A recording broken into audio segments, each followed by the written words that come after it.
quando você vê tanto vídeo de coach ruim, né? Eu não estou dizendo que os coaches sejam ruins, não. Tem coach que é bacana, né? Deve ter, eu não conheço nenhum porque eu não faço uso desse profissional. Mas deve ter coach bacana, tem os coaches legais. Né? Agora, o que emerge, né, nesse universo de coach são as figuras toscas, as figuras torpe. Né? E é curioso isso, né? Porque você vê, é aquela coisa, é um senso comum glamorizado.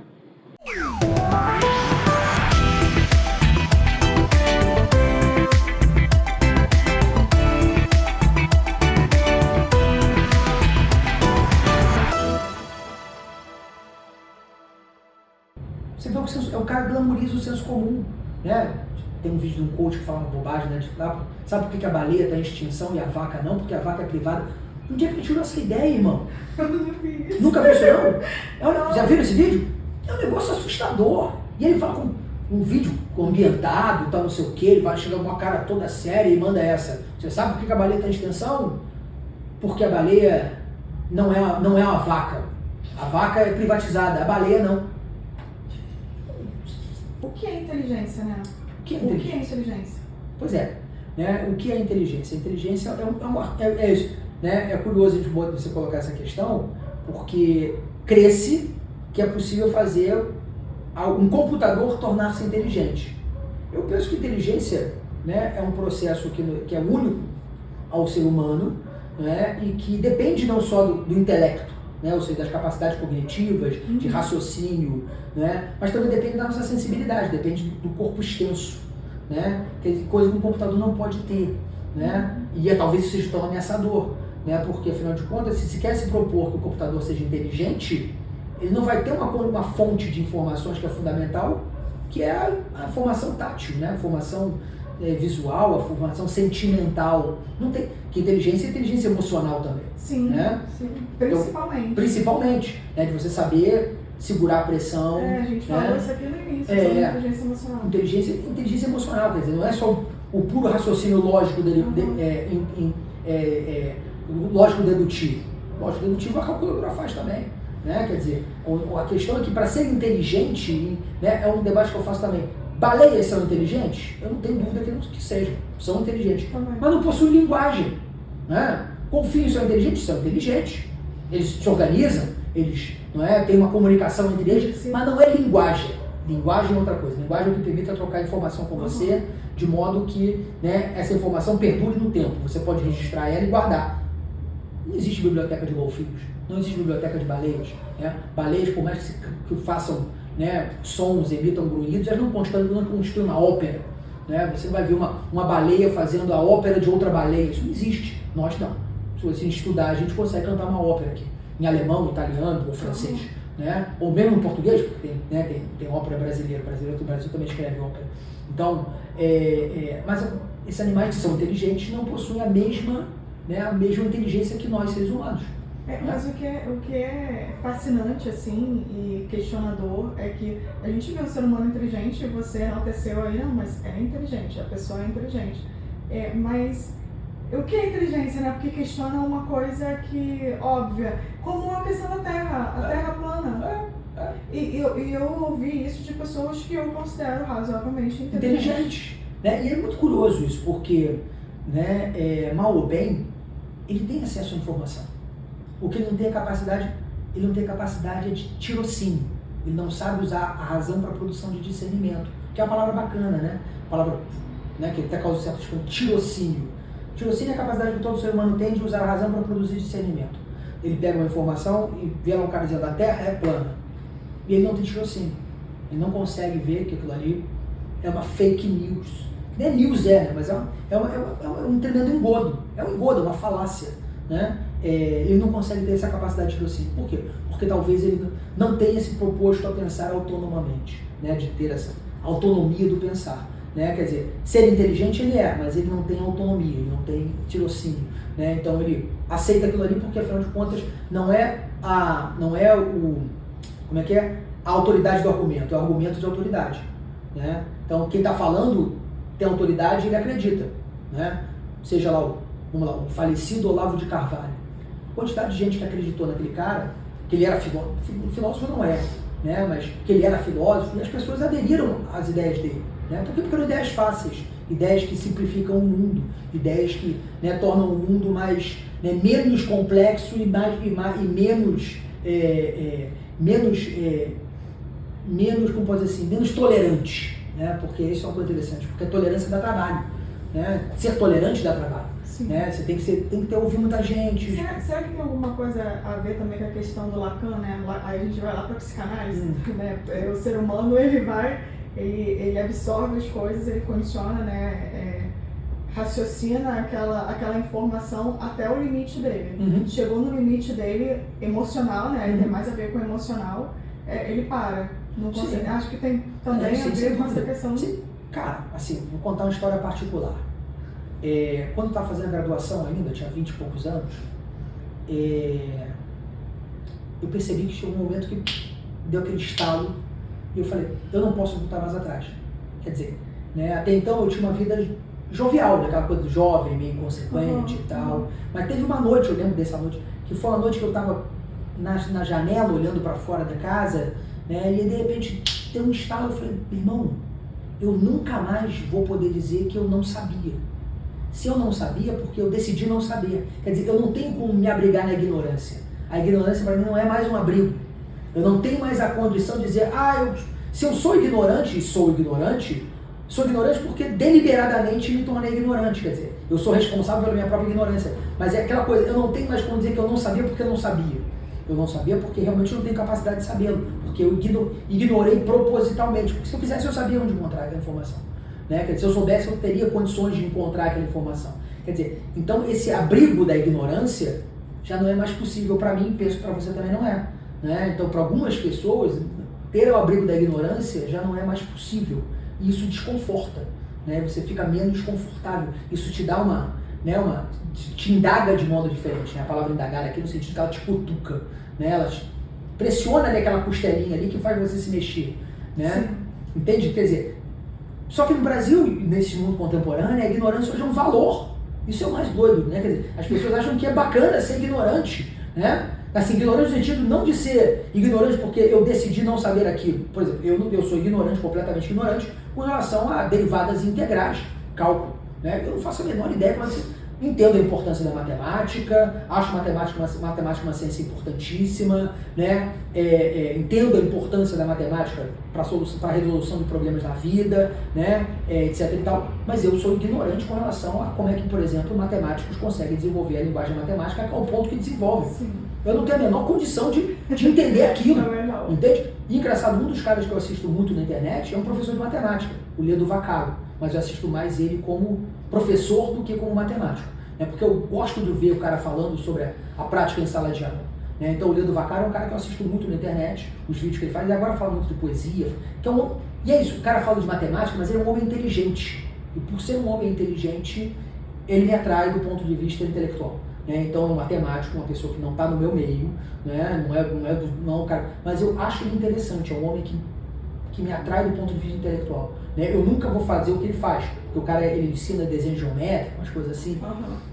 Eu não tenho a menor capacidade de chegar ao ponto que ele está, né? Mas eu entendo que a minha ignorância sobre a prática dele é uma coisa que me atrai. Quer dizer, né? Eu sei que sou ignorante e por isso mesmo corro atrás do conhecimento que eu nunca vou operar, mas eu sei que ele está ali, disponível, e eu posso acessar através de uma figura como o Ledo Vaccaro, que é um professor que realmente eu tiro meu chapéu para ele, é um cara excepcional, né? Ele é professor, ele é professor de professores de matemática, né? Então ele dá instrução, né? E ele trabalhou muito em escola privada, etc e tal. Então é um cara que eu particularmente tenho muito apreço por ele, pelo intelectual que ele é.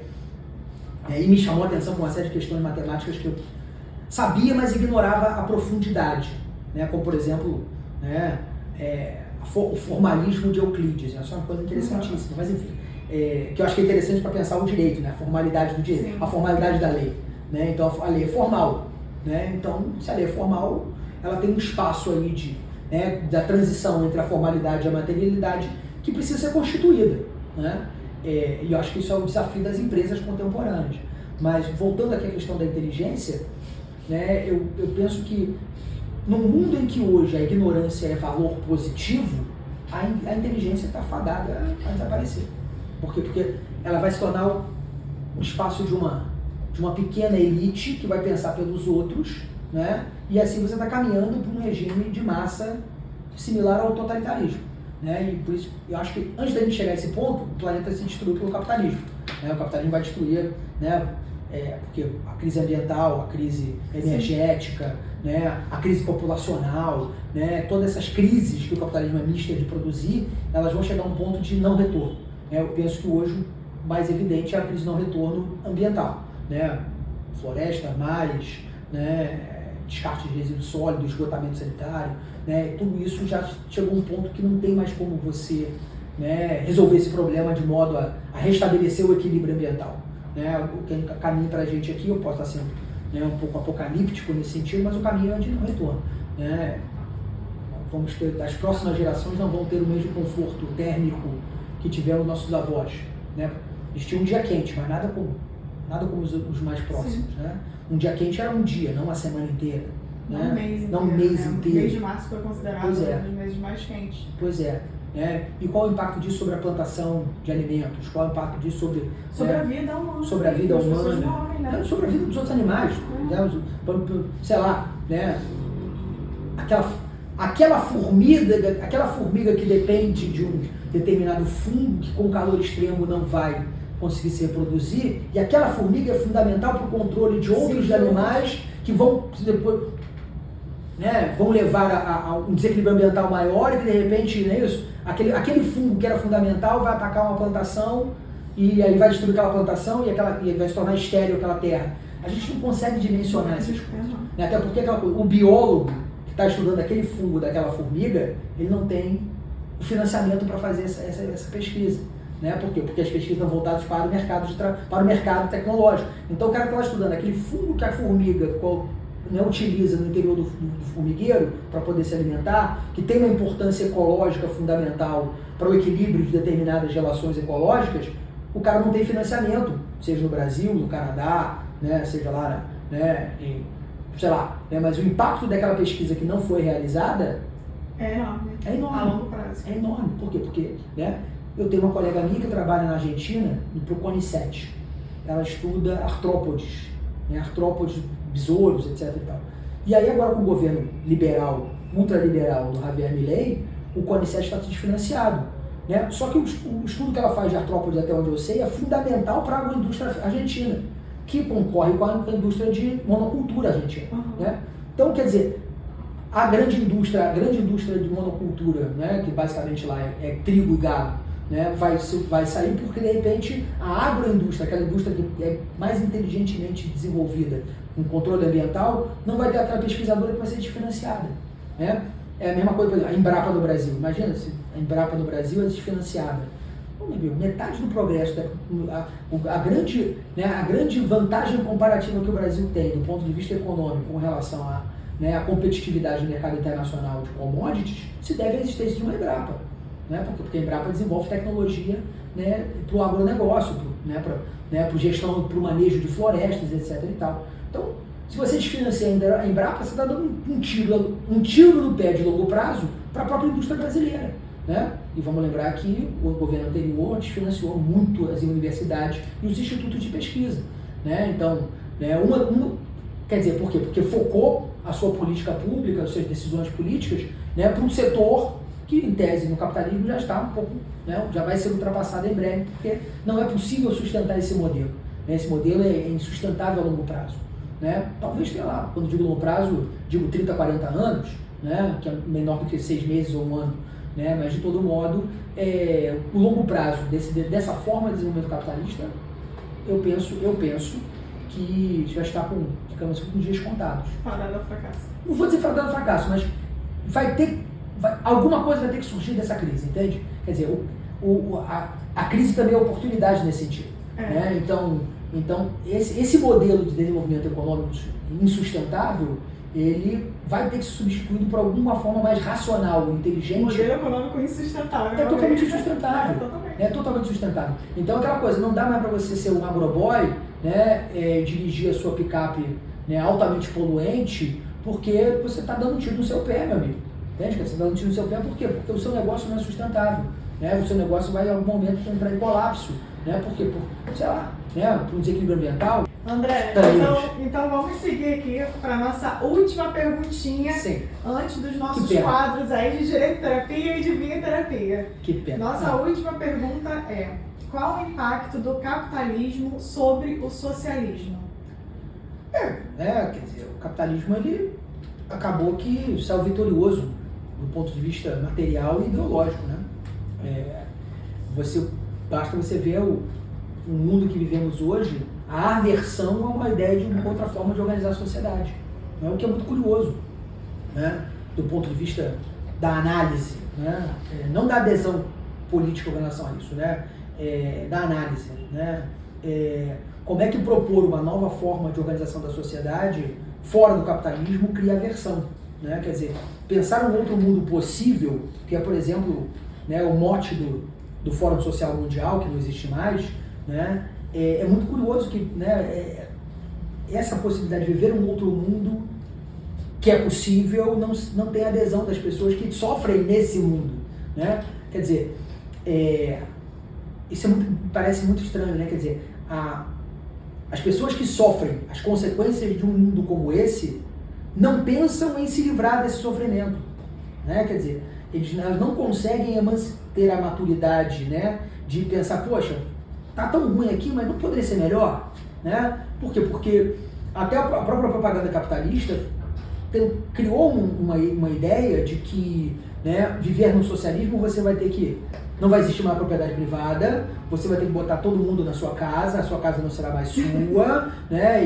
E fez um terror, que é muito característico exatamente dos regimes totalitários, né? Com relação à possibilidade de você viver numa outra organização social, né? O curioso é que existem formas coletivas de convivência, claro, em pequena escala, né, que demonstram que é possível sim organizar a sociedade de um outro modo. A gente falou aqui dos Flintstones e do Zootopia como referência, né, de animação. Eu assim, para ver como é que essa coisa funciona, tem outro desenho também da mesma produtora, acho que é da Pixar, alguma coisa assim, chamado Cada Um na Sua Casa, que é a ideia de que vem extraterrestres e eles descem, né, com uma outra forma de organização. Eles sequestram, primeiro parece que eles sequestram as pessoas, só que na verdade estão reorganizando as pessoas, né? Então não é um sequestro, é apenas uma realocação das pessoas em cidades mais eficientes e ecologicamente equilibradas, né? Então eles chegam na Terra, sequestram, tiram as pessoas dos grandes centros, não é? Levam para umas cidades menores, sustentáveis, organizadas. No centro da cidade tem uma máquina que produz qualquer coisa, então não tem problema de escassez, se aquela coisa quiser fora, tudo aparece, né? Não quer mais, você já está lá, acabou. Então, né, esse desenho da Pixar, que é isso? O que acontece? Ele está vendo ali exatamente uma sociedade extraterrestre comunista que vem criar o comunismo no planeta Terra. Só que no primeiro momento é um terror, né? Porque as pessoas estão sendo sequestradas, né? E a história se desenvolve em cima disso, né? É um desenho muito bonitinho, um desenho para criança. Mas eu fiquei criança para adulto também, né? Porque tem essa coisa, né, de que como nós somos... Para família. Para família, né? Mas eu acho que é interessante porque os adultos de hoje cresceram vendo animações, né? Desenhos animados, né? Então a gente consome isso também, né? Então, quando você leva o seu filho para assistir uma animação, um desenho animado, você também, né, acaba se comunicando com aquela experiência que você teve quando era criança. Então, eu penso que esse desenho me chama muito positivamente a atenção. Por quê? Porque propõe exatamente isso, né? Quer dizer, uma nova forma de organizar a sociedade, né? Só que quem organizava essa sociedade são alienígenas, né? Então, o que aconteceu quando o capitalismo e o socialismo se encontraram, eles acabaram, né? Quer dizer, o capitalismo acabou suplantando a experiência socialista, porque a experiência socialista também não foi uma experiência, né, dos moldes pensados pelos seus ideólogos, né? Foi uma experiência que mesclou muito autoritarismo, muita arbitrariedade, né? A distribuição não foi equânime, foi pouco eficiente, vários critérios objetivos. Penso, por exemplo, para não a Alemanha Oriental, né? Eram alemães, né? Mas de todo modo a Alemanha Oriental não era tão interessante como a Alemanha Ocidental. A Alemanha Ocidental tinha liberdade, tinha isso, tinha consumo desenfreado, etc. e tal. O início do fim da experiência soviética se dá na Alemanha Oriental. Claro, acontece outras coisas, a Primavera de Praga, né?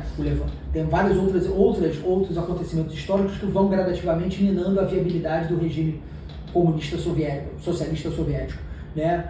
E aqui não há nenhum apreço pelo regime, não se trata disso. Se trata de olhar o fenômeno histórico, né? Mas, de todo modo, era uma outra possibilidade, né? Era uma forma de organizar a sociedade de outro modo, né? Eu digo isso porque os russos, mal ou bem, sempre foram muito autoritários, né? A sociedade russa é uma sociedade autoritária. A característica central, né, digamos assim, da forma como a sociedade, né, russa se organiza é em torno da autoridade, né? Autoridade que pode se tornar autoritária, né? Estava conversando isso também com os colegas agora do doutorado, né? O grande contraponto, por que a Itália não é uma sociedade totalitária, por mais que tenha sido uma sociedade fascista entre 22 a 45, né? Porque, de certa forma, a Itália experimentou uma sociabilidade calcada na família italiana católica, né? Os alemães também eram católicos, muitos deles, alguns eram protestantes, mas enquanto a sociedade alemã virou uma sociedade totalitária, na Itália isso não aconteceu. Era uma sociedade fascista, mas não era totalitária. A Alemanha foi totalitária,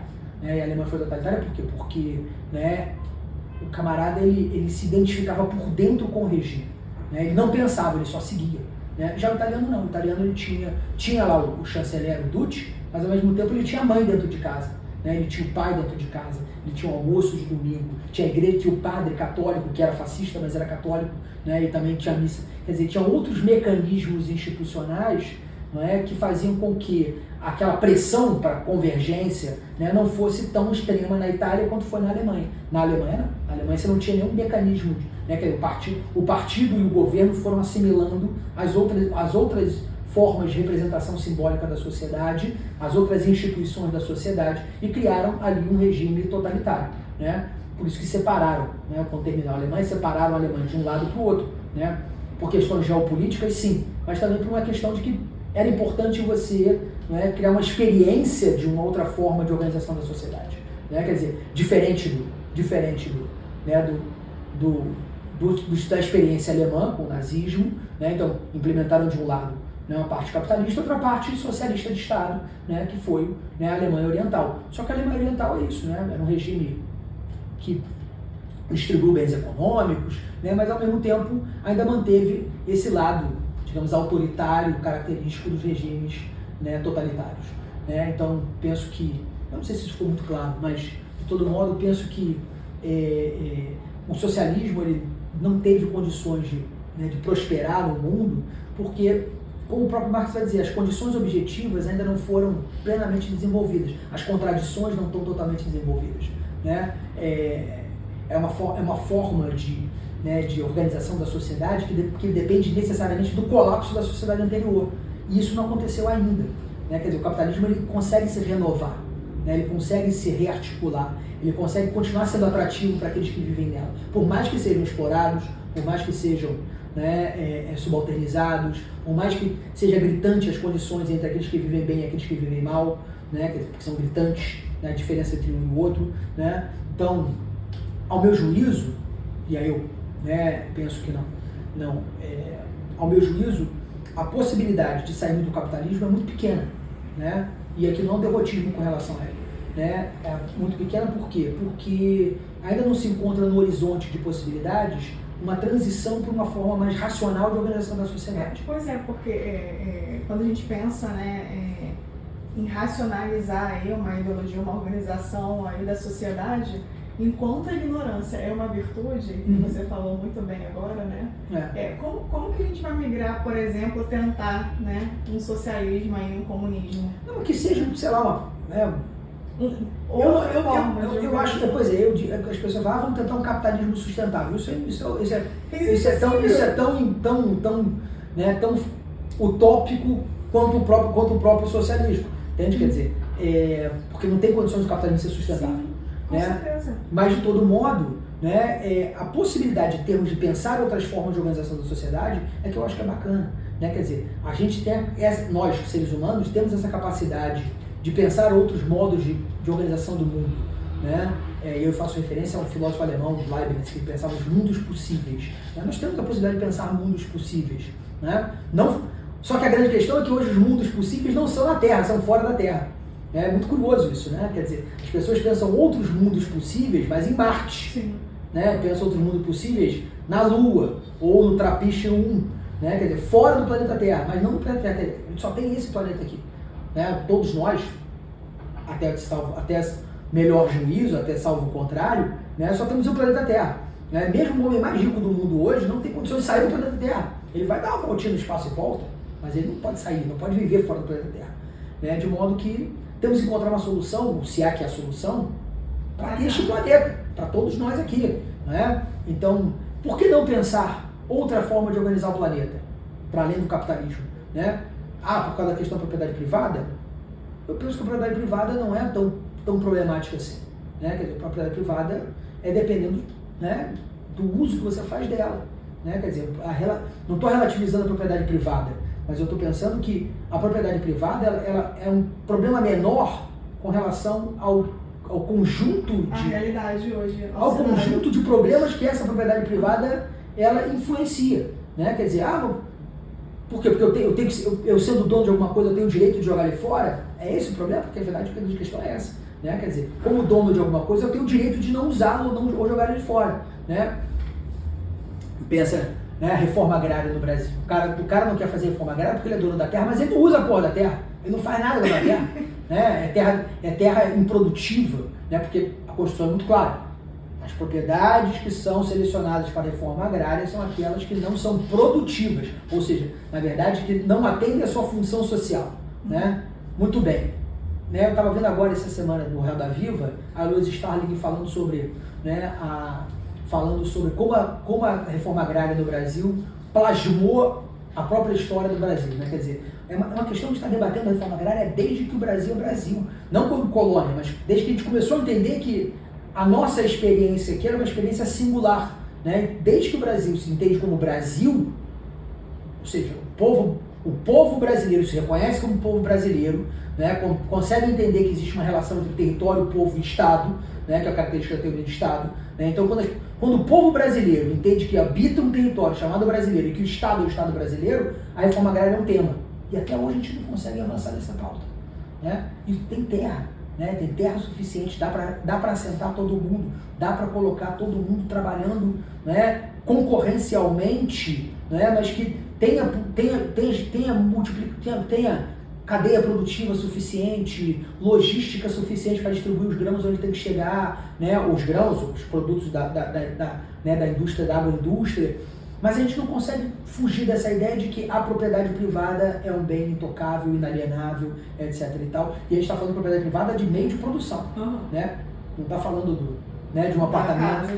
De um apartamento, não é? Aqui na Praça Seca, não está falando de um barraco na favela mais próxima, né? Não está falando das mansões da Vila Riso, nem do Itaiangá, né? Que vão continuar tendo os seus proprietários, mas não da mesma forma como é hoje, porque afinal de contas, né, as casas vão ser organizadas de outro modo, não vai ter mais essa diferença de uma casa grande e uma casa pequena, vai ter todo mundo mais ou menos, né, porque tem umas casas relativamente, né, na Alemanha Oriental, por exemplo, que tinha um programa habitacional em que as casas eram pensadas, né, de modo a atender às necessidades das famílias. Então, você tem lá um programa habitacional que todo mundo tem apartamento, todo mundo tem sua casa, ninguém dorme na rua, né?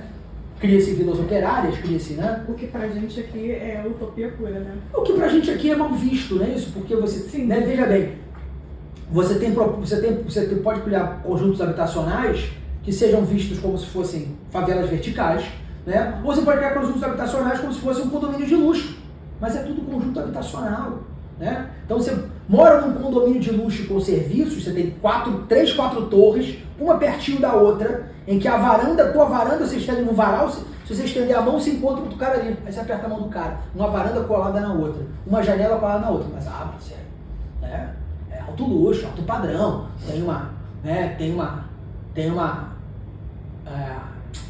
uma ginástica lá embaixo, tem uma academia lá embaixo, tem um mercadinho, tem uma piscina, né? Mas é um conjunto habitacional um pouco mais, né, enfeitado do que o conjunto habitacional feito pela Minha Casa Minha Vida. Né?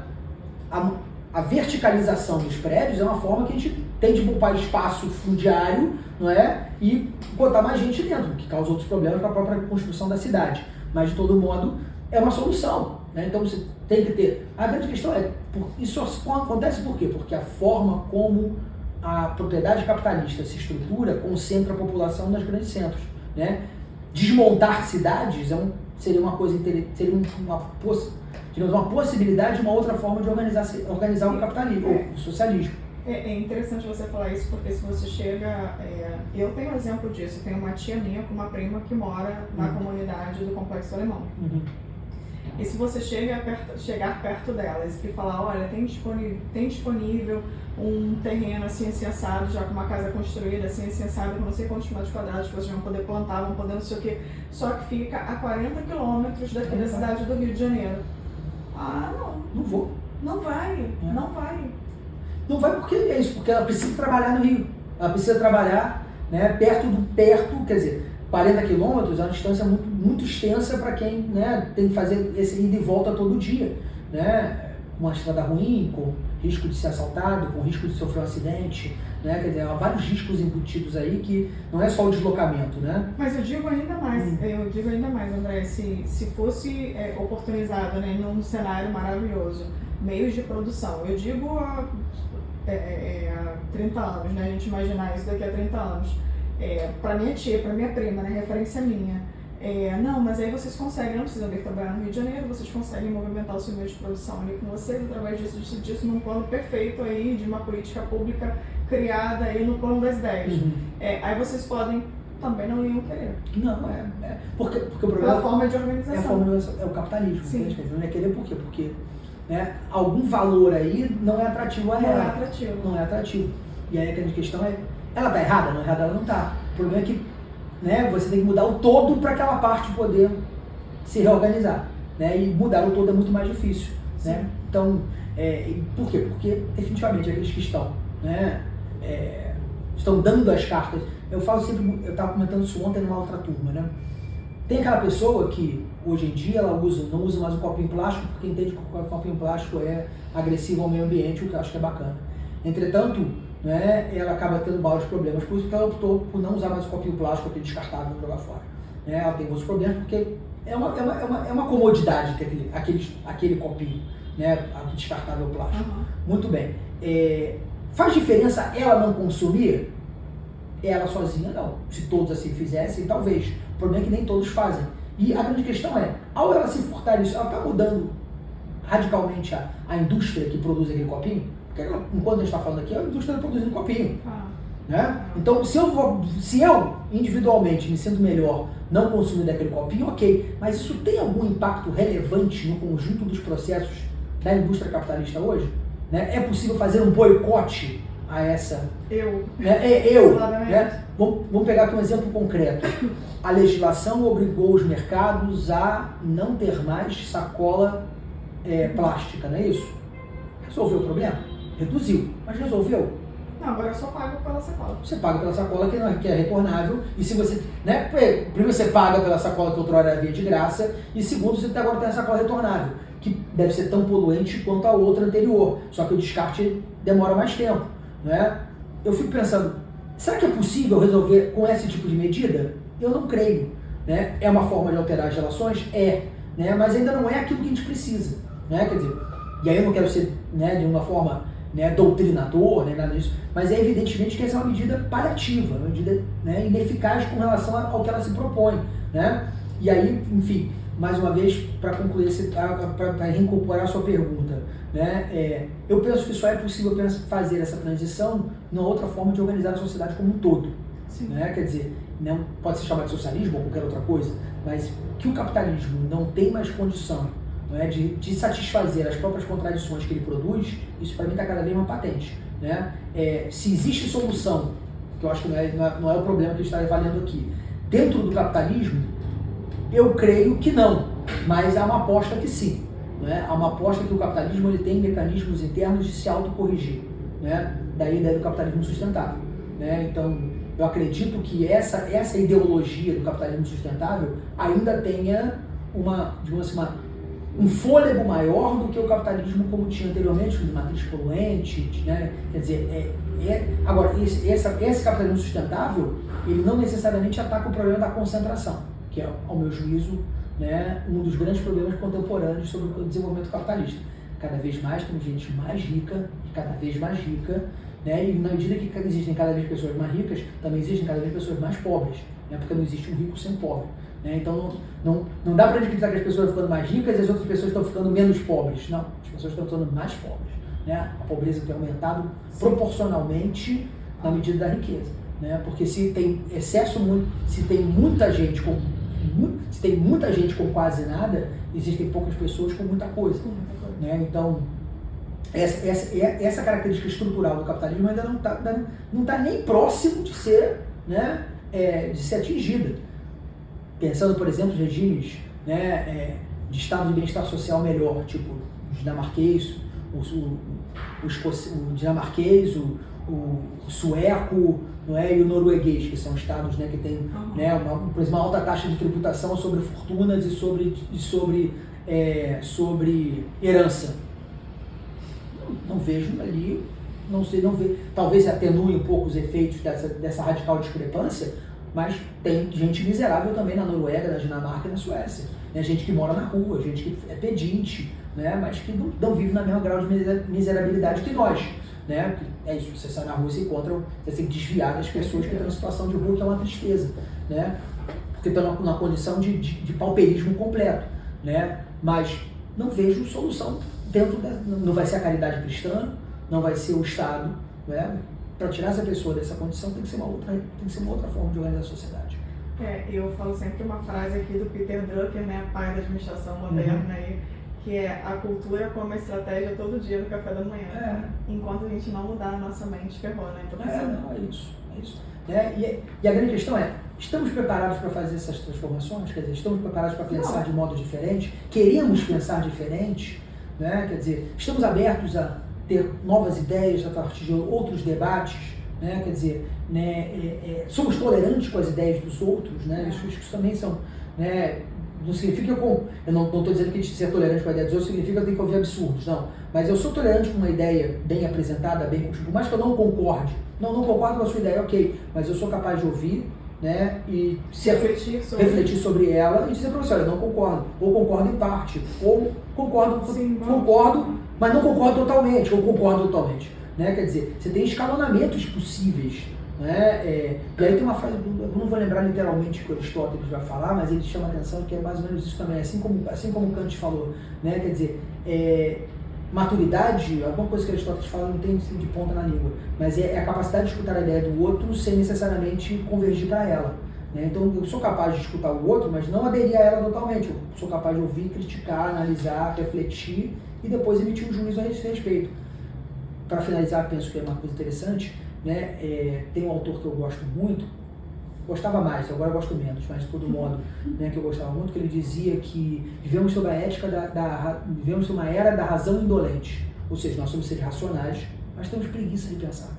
Né? A preguiça de pensar é esse elemento que vai fazer com que eu terceirize o meu pensamento. Eu não quero pensar, mas eu pago o cursinho do Olavo de Carvalho. Eu não quero pensar, mas eu, né, sigo o influência digital tal. Né? Eu não quero pensar, mas eu, né, contrato um coach para pensar por mim. Né? Então, acaba que no final das contas, né, a nossa singularidade de ter a possibilidade de pensar de modo diferente converge para essas soluções fáceis, né, de um pensamento um pouco crítico, de um pensamento pouco compromissado com a transformação, né, do pensamento que pretenda emancipar o homem da sujeição do homem, né, ou seja, essa ideia de que, né, não me parece atrativo no momento que vivemos agora, que ainda temos hierarquias tão radicais, né, que façam com que eu mande e você obedeça, porque eu mando e você obedeça. O fundamento da legitimidade do poder aí, não é, ela passa a ser arbitrária. Né? Todo poder é arbitrário, mas de todo modo, né, esse fundamento de que, né, eu mando porque eu tenho mais dinheiro que você e você me obedece porque você tem menos dinheiro que eu, né, isso, eu já penso que hoje em dia, por mais que cada vez mais seja isso não é suficiente. Né? Ver a questão do Elon Musk agora. O que esse cara ele fala aqui? O que ele tem a ver com, né? O que ele foi fazer aqui? Né? Que diabo? O que interessa aí? Interessa aí porque o problema dele é que as pessoas gostam dele porque ele é rico. É isso. Que é isso? O cara é rico. Ele é bilionário. Por isso que eu gosto do cara. Uma vez eu foi na véspera da eleição do Bolsonaro, que o Bolsonaro foi eleito. E aí eu fui para Ilha Grande, ali em Belo Horizonte. Sim. Aí eu fui pra lá e passei uns 3, 4 dias lá, né? É maravilhoso, você realmente esquece a vida, o telefone não funciona, não tem energia, não tem nada. Araçatiba. É maravilhoso. Aí eu fui pra lá, aí eu tava conversando com a dona da pousada, que chegou perto de mim e falou assim: minha filha, se você quiser carregar seu telefone, tem que carregar agora até às 19 horas, porque vai cortar a energia só volta amanhã. Aí eu, sério? E achei aquilo maravilhoso, né? Fui lá, carreguei o telefone, não sei o que, não. Aí a gente tava conversando sobre política, não sei o que, eu com o grupo que eu tava. E aí fui falar com ela, né? Eu e a senhora, o que a senhora tá achando? Quem que vai ganhar?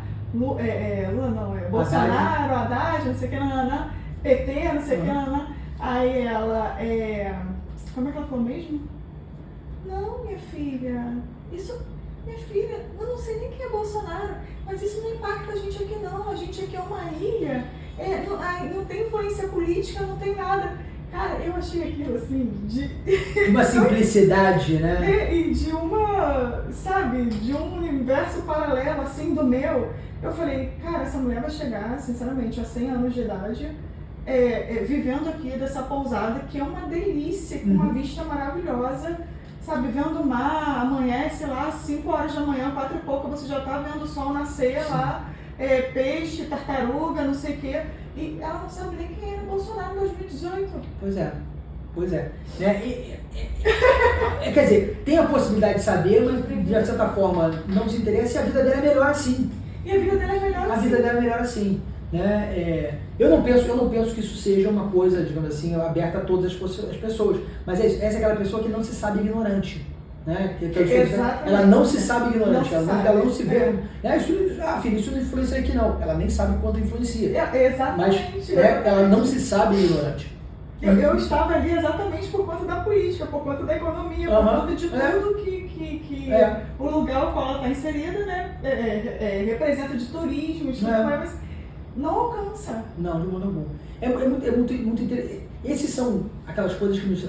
De um ponto de vista inquisitivo, né? Ou seja, isso atrai a gente, né? Quer dizer, como é que nesse momento do mundo ainda é possível ter pessoas que pensam desse modo, quer dizer, não se sabe ignorante, né? E o pior é aquela coisa, tem gente que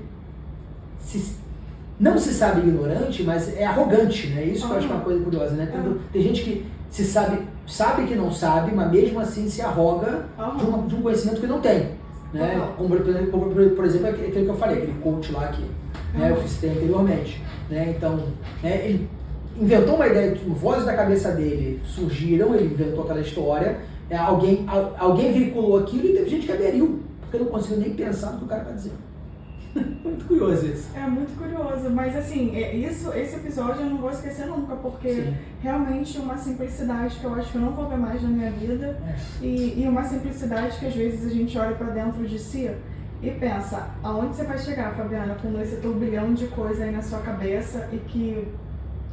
Mas eu penso assim, há um certo romantismo, né, no bucolismo do interiorano. Né, daquela pessoa que ainda não foi socializado, né, no espaço urbano altamente frenético, né, e na velocidade das transformações do espaço urbano, né, quer dizer, a pessoa que ainda tem uma vida mais idílica no espaço rural, ela é menos afetada às transformações do tempo e do capitalismo. Mas isso chega lá, em algum momento chega, né? E o que eu acho interessante também, porque isso, de certa forma, é romantizado por nós, né? Nós romantizamos isso, mas que bom, né? Que ainda tem pessoas assim que eu não tenho nem juízo de valor, na verdade. Né? Que bom que tem gente com uma vida simples assim, que, tipo o matuto mineiro, né? Aquela cara que vive lá, né? Recentemente teve um caso de repercussão jurídica muito interessante, né? Que, não sei se você viu, ao meu juízo é uma barbaridade, mas uma barbaridade do ponto de vista jurídico. Né? A menina de 12 anos casou com um cara de 20 e tem um filho da menina, desse cara, casados, né? Com autorização da família, etc e tal, né? Só que o promotor do Ministério Público falou, não, tem 12 anos, não podia estar casado e o que aconteceu foi um estupro. E a gente não viu. Só você jogar na internet. Então, o Ministério Público encontrou essa situação em que uma garota de 12 anos vai casar com um cara de 20, né? Já tinham se casado, já viviam juntos. Casou mesmo? Casou, não sei se é registrado, mas havia Sim. né, um reconhecimento da comunidade que eles eram casados. Né? Se foram no cartório ou foram na igreja, eu não sei. Mas há um reconhecimento da comunidade que eles eram um casal. Só que ela com 12 e ele com 20. E ela tinha um filho. E aí a grande questão é como é que ela teve filho? Ninguém do posto de saúde, ninguém fez acompanhamento do pré-natal, a UBS não fez, o prefeito não sabia, né? E aí começou a avaliar as possibilidades, né? Enfim, de como é que aquilo tinha acontecido nas barbas do poder público. Foi para o juiz, né? Segunda instância, primeira instância condenou, na segunda instância reviu. E aí o desembargador relator disse que tinha que relativizar a lei, que a lei não podia ser cumprida desse modo, né? Porque não era estupro de vulnerável. Como assim, amigo? Não é de estupro de vulnerável? Agora tem 12 anos, né? Então, é esse elemento bucólico do interior que ainda me chama a atenção, não na minha área de estudo, mas é uma coisa que me chama muita atenção, como é que a gente romantiza esse tipo de precariedade, né? Perfeito. Entende? Quer dizer, ok, vai viver 100 anos, mas de que, né? Pensando o quê? Ou será que vai viver 100 anos, mas não vai desenvolver um Alzheimer? Vai desenvolver 100 anos, mas... Né? Ela já tá com Alzheimer, não Pois é, sei lá, entende? Porque não pensa, entende? Porque para você não desenvolver uma patologia, você precisa botar a cabeça para funcionar, fazer a palavra cruzada, né? Sim, com né? certeza, o cérebro é um músculo. Você tem que usar a porra do cérebro, né? Se você não usa, ele estraga, né? Então, beleza, uma vida com pouca afetação, né? Você tem uma vida muito normal, muito regulada, né? Todos os dias são muito iguais, né? O dia de ontem é muito parecido com o de hoje, o dia de hoje muito vai ser igual ao dia de amanhã, né? Quer dizer, você tem pouca variação, né? Um tradicionalismo, que é uma característica do interior do Brasil. Essas pessoas, de repente, não são mais vulneráveis a algum tipo de problema mental, depressão, não é? Alzheimer, né? Enfim, não sei, estou especulando aqui, estou pensando, né? Talvez não, talvez eu esteja errado. Deixa eu dar porrada no... Talvez eu esteja errado, né? Mas de todo modo, eu penso que se você não pensa com frequência, você vai deixar de pensar. Você vai deixar de pensar. E uma hora você vai virar um pouco vegetal, você vai ficar igual aqueles velhinhos que ficam, né? Ah, meu filho, tudo bem, lembro de você, sabe? Aquela coisa, né? Que fica na calçada ali, vegetando na frente da calçada, é muito comum, né, em algumas cidades de interior. Não estou dizendo que todos sejam ignorantes, nada disso, mas estou pensando que, né, essa característica que muitas vezes nos cativa de modo pitoresco, ele pode ser, na verdade, uma grande perversidade também. Né? Quer dizer, né, perversidade porque, por exemplo, essa senhora não consegue entender que, se dependendo do presidente, vai ter maior ou menor fluxo. Vai estar escondido ali dentro. É isso, entende? Quer dizer, o fluxo de turistas que frequentam a estalagem dela, né, o hotel dela, depende necessariamente do plano econômico que o presidente vai implementar. E se o plano econômico for bem sucedido, aumenta o número de clientes para ela, se for mal sucedido, ela quebra. Não, com certeza. Eu pensei nisso na hora. Eu falei, caralho, onde que tá a cabeça dessa mulher, gente? Mas assim, nesse sentido, André, sinceramente, a ignorância ali para ela, no cenário que a gente vive atual, pensando em capitalismo, pensando em organização da sociedade e tudo mais, ela tá saudável ali, né? No que tange a esse nosso assunto aqui, esse nosso debate. Ela tá bem equilibrada, né? Não sei se bem equilibrada. Eu não sei. Eu também, sinceramente, eu não sei, mas tá melhor que eu, no sentido. É uma dessas situações que a gente não tem muito como ajuizar, né? Quer dizer, a gente não tem os parâmetros necessários para fazer uma avaliação, né, concreta de como é. Mas, de todo modo, é uma coisa que chama atenção, né? Quer dizer, que chama atenção. Ali o retrato era claro, a ignorância ali era... Ela tem uma propriedade ao qual ela faz uma gestão econômica dessa propriedade, ela finge ter lucratividade e não consegue associar que o negócio dela depende das condições econômicas fomentadas por um governo que ela está pouco se lixando. Não sabe nem quem é.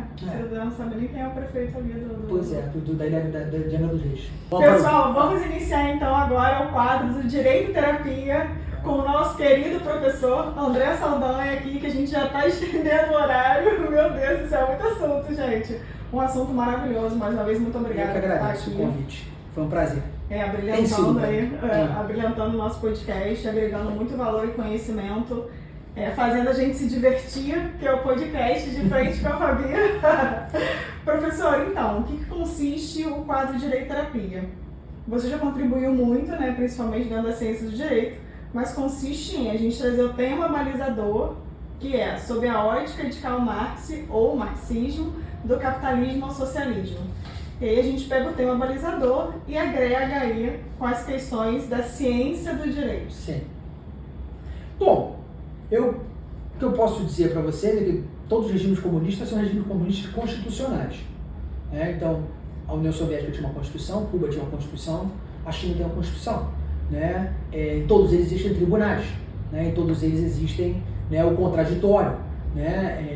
Então, pensando uma outra forma de organizar a sociedade, isso não prescinde da existência de uma câmara de arbitragem de conflitos que são inerentes à convivência humana.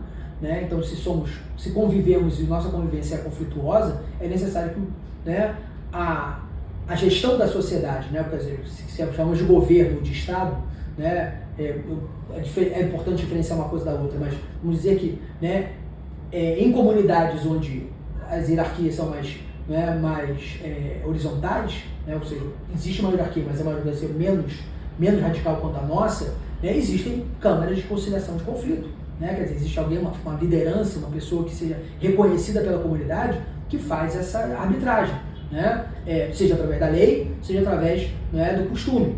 Mas antes mesmo do capitalismo já existiam essas formas de resolução de conflitos. E eu penso que não seria diferente numa sociedade socialista, ou como o nome quisermos dar, uma sociedade pós-capitalista. Vai ter que ter um órgão responsável pela resolução de litígios.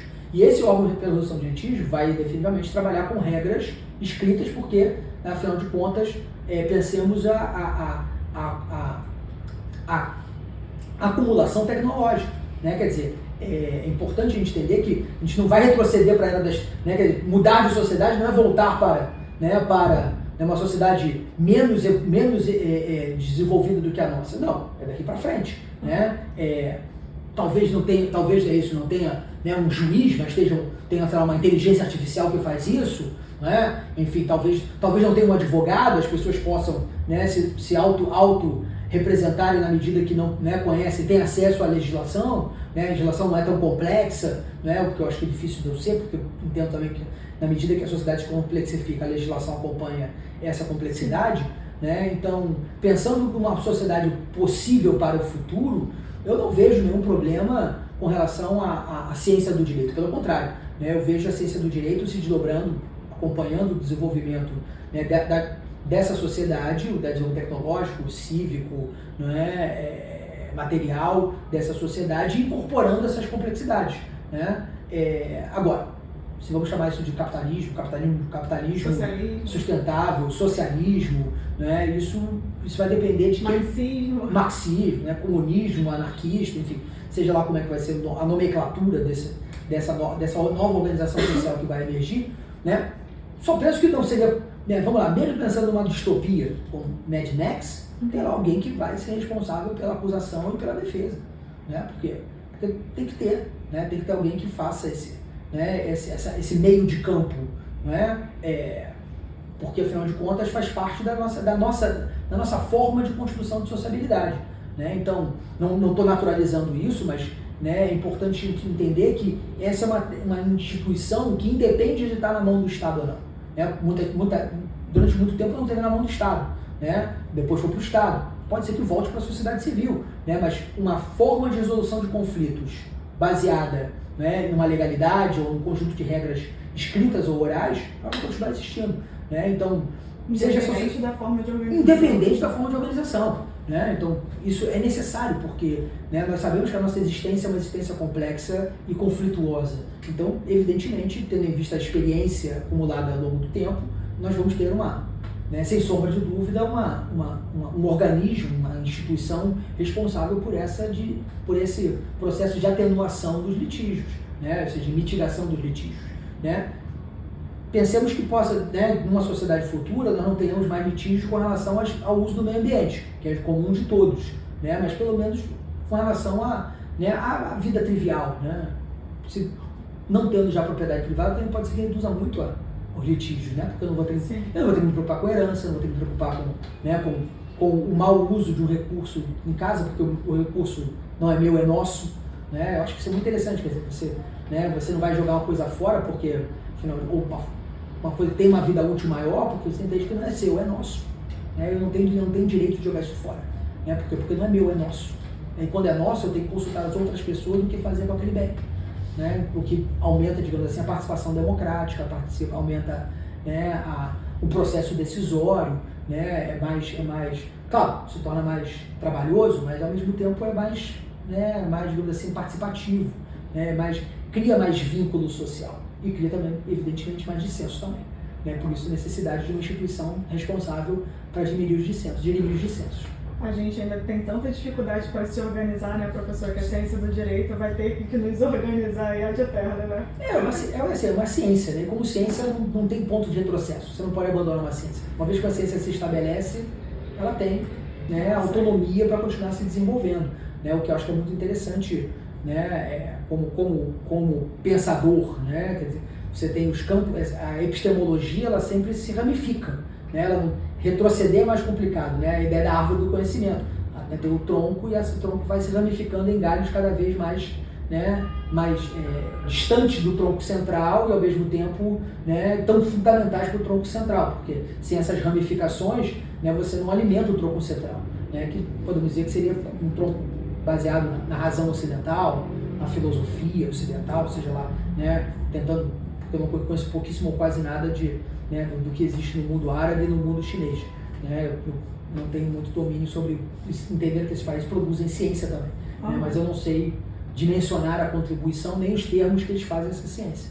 Né? Mas, de todo modo, né, eu penso que, epistemologicamente falando, né, a ramificação, a necessária especialização da ciência, ela não tem caminho de retorno, ela só tem, né, expansão para maior ramificação, que ela vai se desdobrando, né, ela vai se tornando cada vez mais capilar, né, procurando exatamente localizar ali a contradição da vida concreta comezinha, né, dessas, né, do condomínio, do espaço interior doméstico, né. Penso, por exemplo, aqui, só para não passar muito, né, a legislação que regula criança e adolescente, o ECA, né, o Estatuto do Idoso e agora o Código Penal, que afeta diretamente as relações dentro de casa. Né? Quer dizer, dentro de casa você tem, né? Se você tem criança, você tem que lembrar do ECA, né? Se você tem um idoso em casa, você tem que lembrar do Estatuto do Idoso, e se você tem, né, se você tem um parceiro, uma companheira, um companheiro, você tem que lembrar do Código Penal. Né? Por quê? Porque tem certas coisas, e tem que lembrar da Constituição, claro, evidentemente, porque a primeira coisa que você tem que lembrar, né, é um cidadão igual a mim, né? Então, se é um cidadão igual a mim, eu tenho que lembrar que essa pessoa tem que ser tratada de acordo com o que a lei determina. Né? Por mais que eu não conheça a lei, beleza, mas eu sei que ela existe. Né? Eu não conheço o termo, mas eu sei que ele existe, eu sei que eu tenho que estar atento à sua existência. Né? Se eu tiver dúvida, eu vou lá e consulto. Né? Entro na internet, pum, e acabou. Né? Pensando que todo mundo pode ter internet hoje, não precisa entrar no computador, entra no celular, né? Bota lá a Constituição Federal e vai aparecer lá. Né? Fala o que a Constituição Federal fala sobre a família, tá lá. O que a Constituição fala sobre a relação, né, pais e filhos. Não está na Constituição, mas está no ECA. Né? Tá no LDB. Né? Então você tem essas legislações que são acessíveis hoje, dado ao grau de desenvolvimento tecnológico. Né? Mas é isso, a capilaridade da legislação, ela penetra os espaços mais, né, mais comezinhos da vida. Né? Tudo aqui que está à nossa volta é regulado por lei, acabou. Né? Para falar com você, eu tive que assinar um termo de exceção de imagem. Né? Então, né, você teve que pagar os impostos desse conjunto de, né, instrumentos que você tem na sua sala, você paga aluguel, quer dizer, tá tudo aqui envolvido com a gente, né? A gente esquece muitas vezes disso. Envolvido com o direito, né? Envolvido com o Estado. Sim. Né? O Estado está aqui entre nós, né? Está aqui entre nós. Apesar de estarmos na sociedade civil, tudo que está aqui à nossa volta, inclusive a nossa relação, é mediada pelo Estado, acabou. Né? Quer dizer, né, eu sei que temos limites, e esses limites são limites impostos pelo Estado, porque ele existe, e porque essa é a função dele. Né? Se a gente vai seguir ou não é outros 500, né? Mas que esse limite existe, está colocado, ele está colocado. E professor, o último questionamento aqui. Você não acha que é excessiva a dependência nossa com o Estado? Com o Estado? Sim, mas ao mesmo tempo, como fazer diferente? Né? Quer dizer, num país como o Brasil, né, o Estado ele é um ente necessário. Né? Por que ele é necessário? Porque, como somos uma sociedade altamente autoritária e pouco consciente das nossas próprias responsabilidades, o Estado tem que estar ali atribuindo essas responsabilidades. Se fosse uma sociedade mais autônoma, no sentido de cada um entende, né, o que tem que fazer e o que deve fazer, né, talvez a gente precisasse de menos Estado. Né? O que não acho que é uma pauta interessante dos liberais. Né? Os liberais defendem muito essa ideia. O Estado é sempre em excesso, né? Governa-se sempre demais. Eu acho que é uma advertência razoável que os liberais fazem, né? Nesse sentido. Quer dizer, sempre há um excesso de Estado, um temor de Estado. Né? O Estado ele quer, né, participar mais da vida do cidadão. Né? Ele precisa participar mais da vida do cidadão. Os liberais falam, não, mantenha-se aí na sua competência, acho que já é muita coisa para você fazer. Né? Mas no caso do Brasil, em particular, né, eu entendo que, né, e aí é uma questão da minha formação intelectual, né, eu não vejo o Estado de cima para baixo, o que a teoria do direito faz. A teoria do direito vê o Estado de cima para baixo. Né? Eu, particularmente, da forma como enxergo as relações, eu vejo o Estado de baixo para cima. Quer dizer, é na necessidade do dia a dia que o Estado reafirma a sua necessidade de existência. Né? Quer dizer, foi aquilo que eu falei na sala de aula. Né? Você quer uma empresa liberal sem regulação legal nenhuma? Ela existe. Ela não é uma figura que não existe, ela existe. Chama-se máfia. Né? Máfia é uma empresa que não tem nenhuma legalidade. Né? Você paga o que você quer do seu trabalhador, você determina a hora de trabalho que você quer, né? E se você não cumprir, vai sofrer as sanções de acordo com, né, a sua falta de infração. Né? A máfia é isso, é uma empresa ilegal que funciona ao arrepio do Estado. Ao arrepio do Estado no sentido de que ela não regula o interior mas ela regula a atividade da máfia. Né? Quer dizer, a máfia tem, né, que lidar com o Estado de alguma maneira. Então, né, se o Estado está excessivamente na vida do cidadão, né, e muitas vezes excessivamente no sentido de que ele pesa de um lado do que outro.